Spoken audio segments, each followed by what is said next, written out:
Bro, are you nuts? Your diet gave you 2 buttholes? How desperate do you have to clickbait to get views on YouTube, bro? I swear, I wish I were clickbaiting, but unfortunately, my diet did give me 2 buttholes. I'm still not convinced. Like, how would that even work? Even Siamese twins only have 1 butthole, bro. Look, just calm down and watch the video. I'll explain it all in there.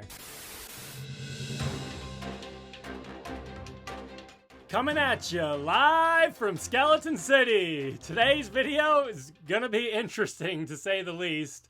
This video is gonna contain a lot of talk about buttholes and pooping and a lot of TMI information if you're a TMI sort of person. So if that's, you don't want to hear that kind of stuff, probably not the video for you. But really my whole purpose for doing this video is to help somebody that has the same issues as me. Like, if I would have seen this video 20 years ago, it would have saved so much headache, heartache, time, money, embarrassment, a whole lot of things. So yeah, I figure if I can help one person with this video change their diet and basically change their health, then it's worth it to me. So yeah, it all starts in 1993. I was 4 years old, and one of my earliest memories was being on the toilet and being constipated. My parents were huddled around me, giving me an enema, and basically little Japanese boy on the toilet with stuck doo-doo. That's what I call it, stuck doo-doo. And yeah, I just remember it basically feeling like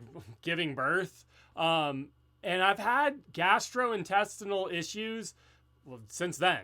For as long as I can remember, I've had issues with going to the bathroom, and I never knew what it was, but really it's a bad diet. A poor diet caused me to, not digest foods correctly or whatever. And it's always been an issue my whole life. Just growing up, all my poops were basically like solid, like very, very hard, where you don't even have to wipe. It's like you just poop and that's it. There's nothing to wipe because they're like rock hard, and that's how it was for me growing up. I just figured that was normal, I guess. So basically I lived with that for, up until my teenage years. And it wasn't until I was like 17 that it started getting a lot worse. And my diet growing up was not terrible. It was primarily, we grew up in an Asian household, so it was a lot of rice, but it was basically like rice, meat, rice and eggs, rice and spam. It's really actually, instead of like a Japanese diet, it's more like a Hawaiian diet. But yeah, rice with everything, and then no fruits, no vegetables. Like, we didn't have fruits or vegetables. We had some, but like, it wasn't like a staple. Like, fruit in my house growing up was more like a rarity. So basically not enough fiber. That's really the gist of it, is not enough fiber growing up.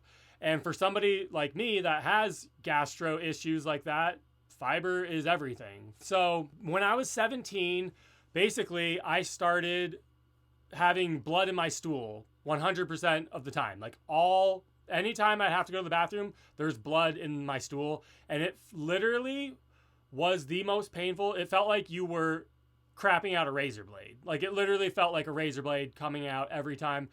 Absolutely horrible. And I was just so embarrassed about it that I didn't want to tell anybody. And that's another thing, to all you parents out there, soon to be parents, or if you ever want to have kids, don't make anything about pooping and peeing and private parts and all that. Like, don't put like a stigma, like a shame on that. Because growing up, I was, we didn't talk about like farting or pooping or anything, you know what I mean? It was like a very private thing, which for somebody that has issues like me as a young kid, like, if only I would have, you know what I mean? Like, even in my teenage years, if I would have addressed that and brought it up to my parents, maybe we could have got that figured out a lot sooner. But I just never wanted to talk about it because it was so embarrassing. And ironically, now here I am talking about it to the whole world and to all of you guys.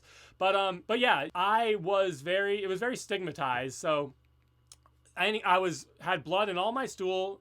I was 17 years old, and I didn't want to tell anybody. So I went probably about a year and a half It was I think it was right after high school. Your diet also got a lot worse, I would say, because it was after high school. So, like, you had your own money to spend on food. True. And you had a job and, you know, you were eating junk all day. Right. And just skateboarding, just, like, getting dehydrated and eating junk and skateboarding. And that's all you did. Yeah. And so I think that made things a lot worse. Yeah, that too. Like, hydration. I did not drink water. I would wake up, not drink any water, not eat anything, just go to school, be at school all day, not eat anything.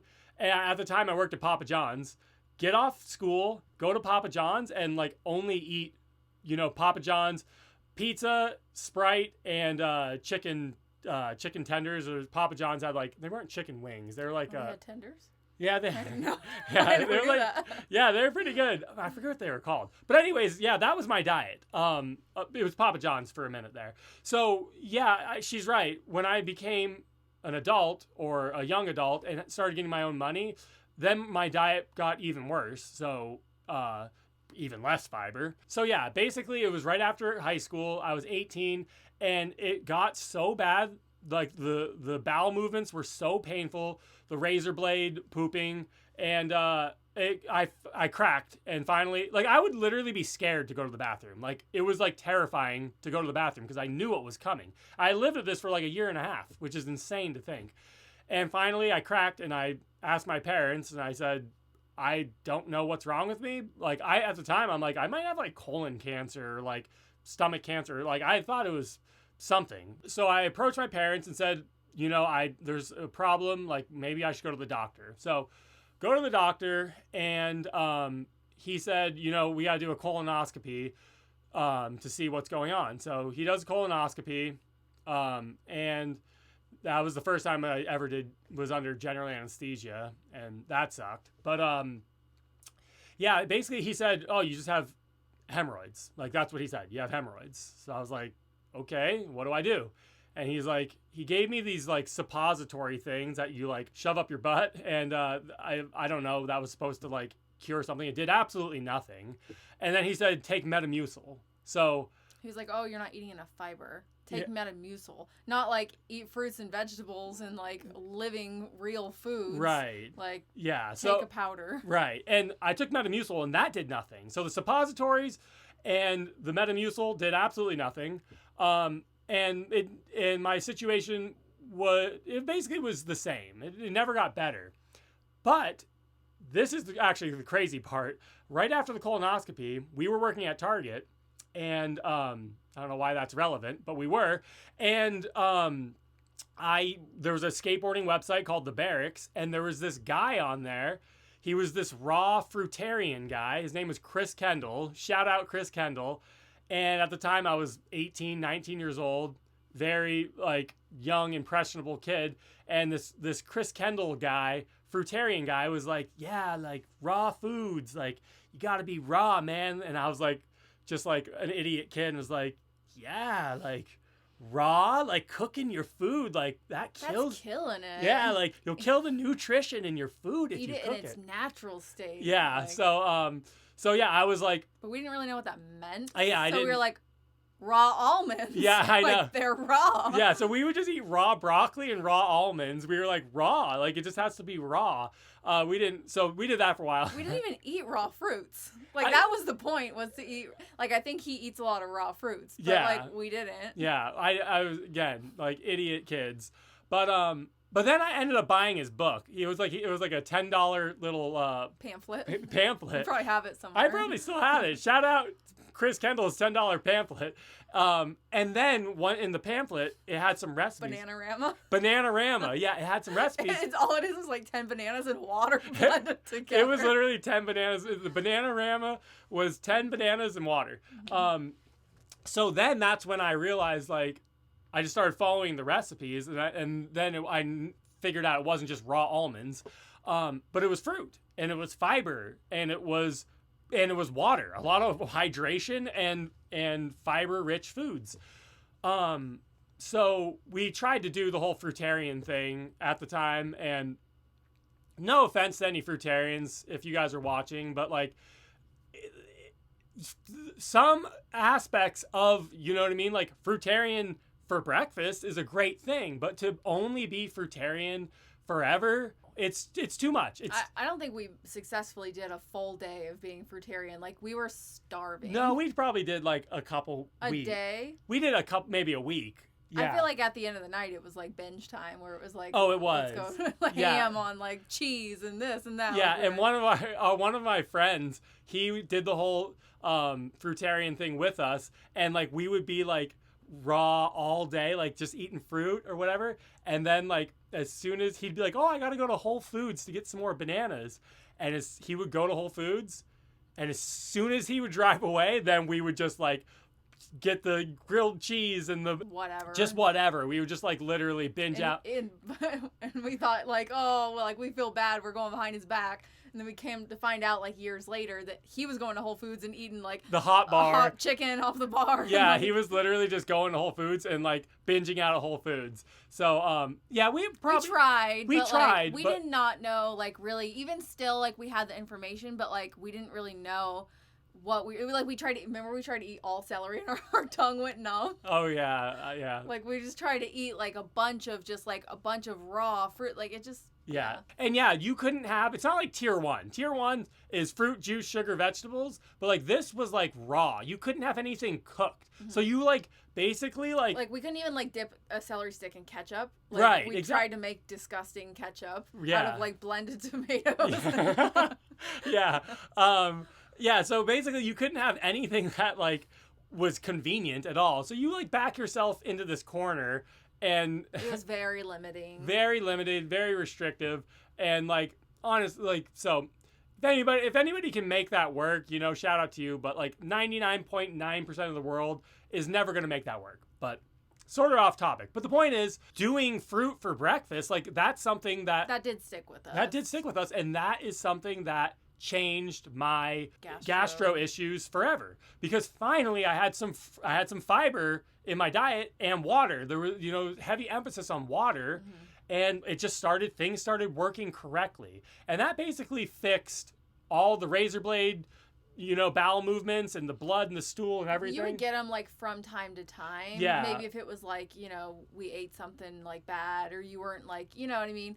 It was rare, but like really eating more soft foods and hydrating foods and stuff, it softened, I think, the stool, which didn't make your stomach issues so bad. Yeah. It just came out easier. Right. You know? And I'm like self-diagnosed Crohn's disease. That's what I think it is. It's like some variant of Crohn's disease, but I don't. Again, you never went to the doctor because you just like you didn't. Well, at first you were ashamed or afraid, but then you finally went to the doctor and you feel like he didn't do anything for you and he didn't like help. So then you were just like, why am I even wasting time? Right. Yeah. So anyways, the point is I basically fixed my issues by fixing my diet.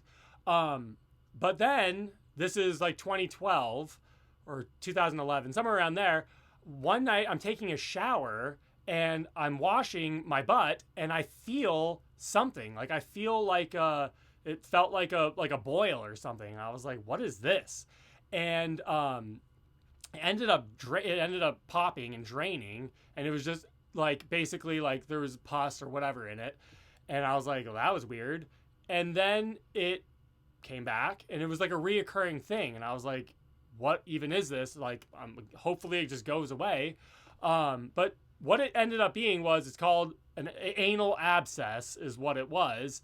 And it's basically just a formation of pus, and it's a boil that would just basically, from all the time I had the razor blade poops, I created a tunnel, which eventually I find out it's called an anal fistula, which that name sucks. Like anal fistula. So like I hated calling it that. So I just call it my second butthole. But basically what it was that's so much better, right?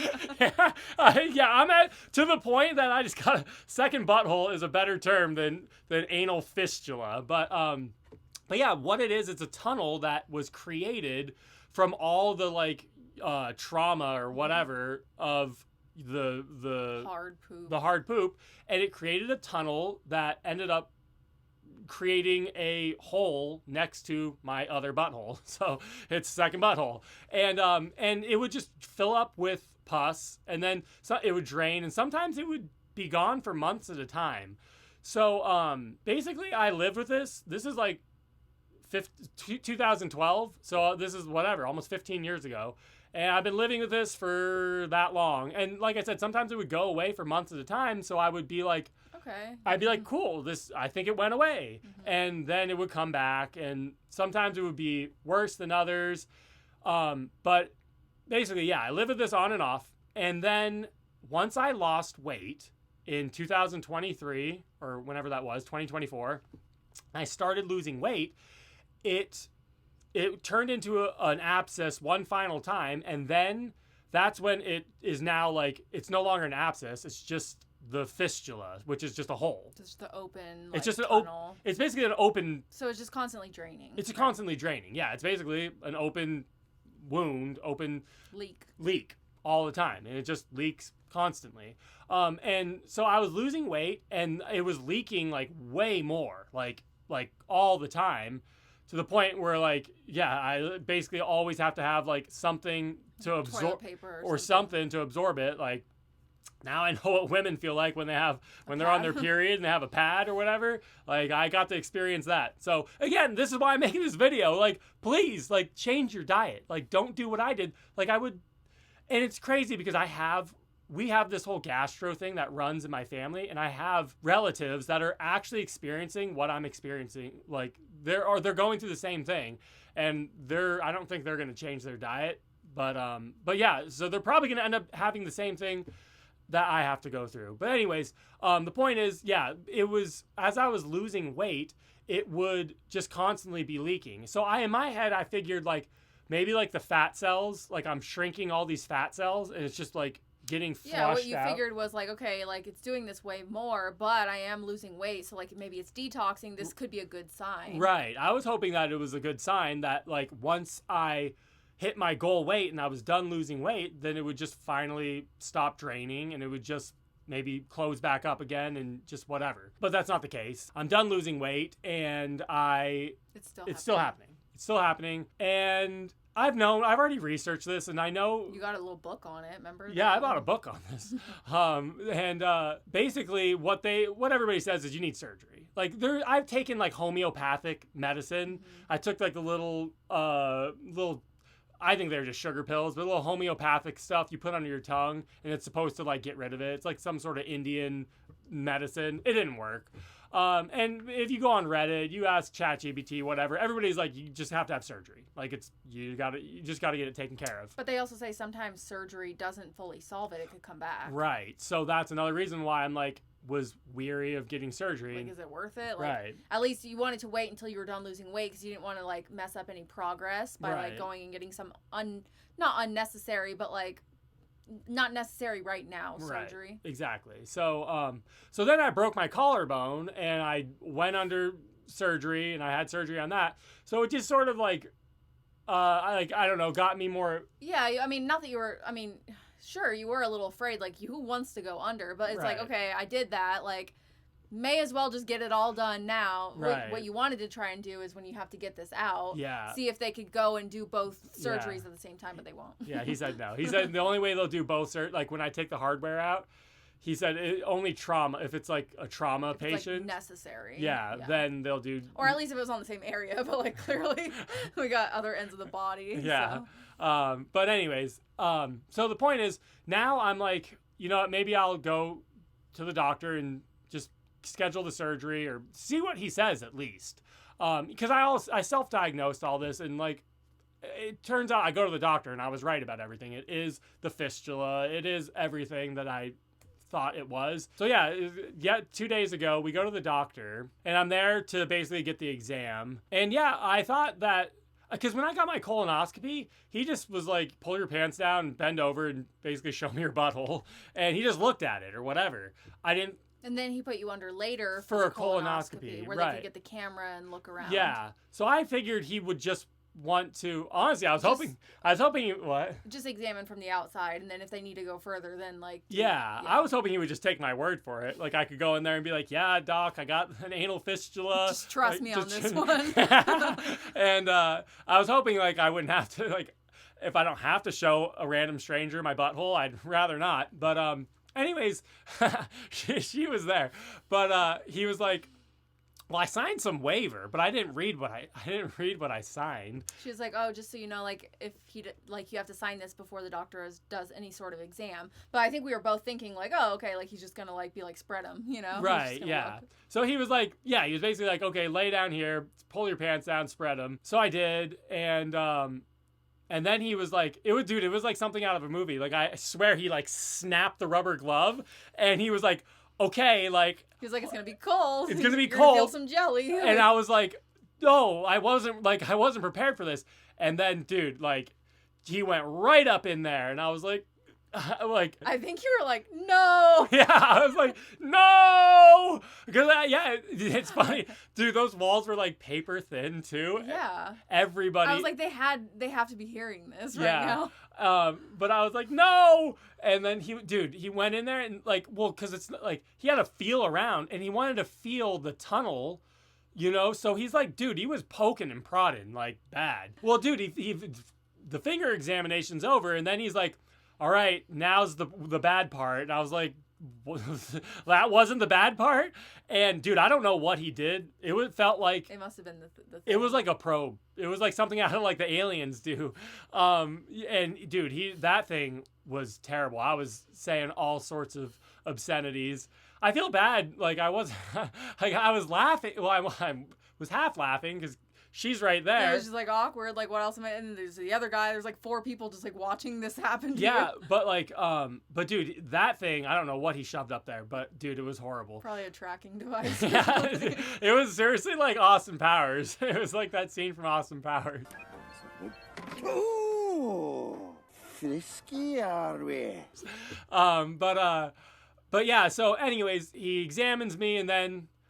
Basically, he tells me everything I thought. He's like, yep, it's a fistula. You're going to need surgery. Basically, he said, hopefully he can get it done in one surgery, but like it could be complicated. Well, he said what it is like they're going to be doing, they're calling it like a something exam, but the exam, it's not an exam, it's a surgery because like while they're in there, they're going to try and just like take care of it and get rid of the tunnel thing. Yeah. But if it like goes further and it is like interfering with your muscles and stuff, like he said, your sphincter muscle or whatever, then it could be like a 2-step thing where they're gonna have to go in and put something in, and then like a few weeks later, it could be like multiple surgeries. And again, I already knew this. I've looked this up 10, 15 years ago, like, and that's why I've been putting it off, because I'm like, dude, I just don't want to do it. Like, I just don't want to have to deal with all that. So yeah, he's scheduled. I don't know when I'm scheduled to do that. He has to talk to insurance first, that's going to be fun because we just went through all that with the collarbones. So. Right. But basically, I'm asking so number one, any of you people that have got this far, like, if you have Crohn's, gastrointestinal issues, you know, like issues going to the bathroom, like, change your diet. Like, watch my videos, get on that skeleton pyramid, you know what I mean? Eat some fruit, vegetables, man. Like, do that, you know, get more in. Try and reverse this. Don't go years like I did, like an idiot, and end up causing permanent damage. And that's what he said when he was in there. I don't know. He was like, oh, I see all the scar tissue. He's like, I see all the scar tissue. He's like, he was like, did it feel when you were younger, did it feel like you were pooping razor blades? I'm like, literally, that is exactly what it felt like. He's like, yeah, I see all the scar tissue. He's like, I see the internal hemorrhoids. But yeah, so anybody, change your diet right now. But I'm also asking you, anybody that has dealt with this, which I think it's pretty rare. But if you have, do you have any advice for me? Did you go through the surgery? And did it work for you? Did it work? And that's the other thing. He said, like, a lot of times, like, it might not work, like, years down the line. I think he said if you have to do the complicated 2-part one, there's a 20% chance it'll come back. Yeah. So hopefully it's just one that just gets taken care of. Right. But I think it probably comes back for a lot of people too, because they don't change their diet. True. You know what I mean? If you get surgery and you're treating the symptom and not the cause. And I treated. Yeah, you got this thing from having the bad diet, and now that you fix your diet, it still exists. So right. Like maybe. Yeah. So, anyways, yeah. So that's my story about my second butthole, and hopefully it helps somebody out there. And if there's anyone left watching this at this point. Yeah. If anybody's still here. It's so crazy, man. Like, YouTube is so insane. Like, never, as I was so embarrassed to tell any of my friends, any of my family members back in 2006, 2007, and now we have the internet and YouTube. I feel like Telling the world. it's weird because I feel like I'm telling nobody because I'm just talking to this camera, but I think I'm probably telling a lot more people. So yeah, I'm sure all the trolls will have a field day too. Like, they're gonna love this. Skeleton City has 2 buttholes, but yeah, I'm just here to help. I'm here to help and entertain. So, yeah. Anyways, that's my story, and yeah. Let me know what you guys think. But yeah, until next time, my friends, stay bony. I don't have anything for that, but stay bony.